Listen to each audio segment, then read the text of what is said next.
Bonjour, il me fait plaisir de vous présenter l'équipe technique pour la 41e édition de la SAC. Je m'appelle Alexandre Porlier, je suis directeur technique. Je suis étudiant en génie environnemental en 4e année. Je viens de Saint-Donat-de-Rimouski, dans le Bas-Saint-Laurent. Je m'appelle Olivier Pagé, je suis adjoint à la technique. Je suis étudiant en 3e année au bac en agronomie et je viens de Montréal. Quelles sont les responsabilités de l'équipe technique? Premièrement, on est responsable de la flotte de véhicules, donc de responsable d'aller chercher les véhicules en tant que tels, les cubes, les camions, et aussi de bien répartir l'équipe qui va conduire ces véhicules-là. Sinon, on est responsable des outils et de l'atelier de menuiserie qui va être là pendant la semaine de montage. On est aussi responsable de la sécurité des participants et des bénévoles lors de la semaine de montage. On va fournir dans le fond des casques de sécurité à chaque bénévole, on va fournir aussi des lunettes de sécurité. Chaque bénévole doit arriver au salon pour le montage avec ses bottes à cap pour éviter tout accident. Lors du salon aussi, il va y avoir des installateurs de placer à des endroits stratégiques pour éviter les risques d'incendie. Il va aussi y avoir des gicleurs de placer à l'intérieur de la salle.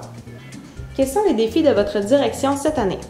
Le principal défi pour la direction technique, comme à chaque année, c'est la logistique. Dans le fond, c'est d'organiser que chaque véhicule arrive au bon moment avec le bon matériel à expositer, vu qu'on dispose moins d'une semaine pour monter le salon au grand complet. Il faut aussi qu'on aille chercher le matériel à l'extérieur de la région de Québec, où nos partenaires sont situés.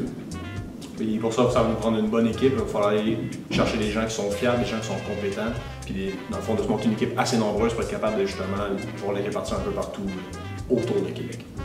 Aussi, il faut faire une gestion du matériel. Dans le fond, faire l'inventaire du matériel qu'on possède déjà, faire l'inventaire du nouveau matériel qu'on va aller chercher, qu'est-ce qu'on a besoin.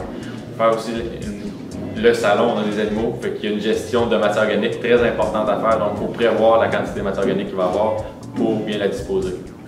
Puis personnellement, notre défi à nous, c'est de monter surtout un meilleur système d'aqueduc. Les années antérieures, il y a eu beaucoup de bris.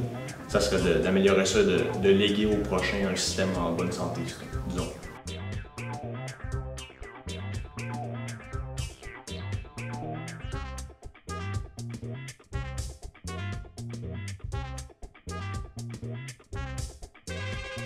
Quels ont été tes premiers pas dans la SAC? Mes premiers pas dans la SAC ont été un kiosque étudiant. Dans le fond, j'étais avec l'équipe Ultrac 2012 où on présentait notre tracteur. J'ai fait la SAC une seule fois, j'ai été dans l'équipe volante l'année dernière. Donc j'ai été une semaine à me promener un peu partout et à assembler des murs. Pourquoi avez-vous décidé de joindre l'exécutif de la SAC? Je me cherchais un peu un défi pour finir mon bac, je me cherchais une nouvelle implication. J'ai essayé beaucoup de choses dans la faculté, puis je me suis dit, mais pourquoi pas la SAC? Et puis je me suis rendu compte que la SAC est un très beau défi pour finir son bac. Pourquoi avez-vous décidé de vous joindre à l'équipe technique?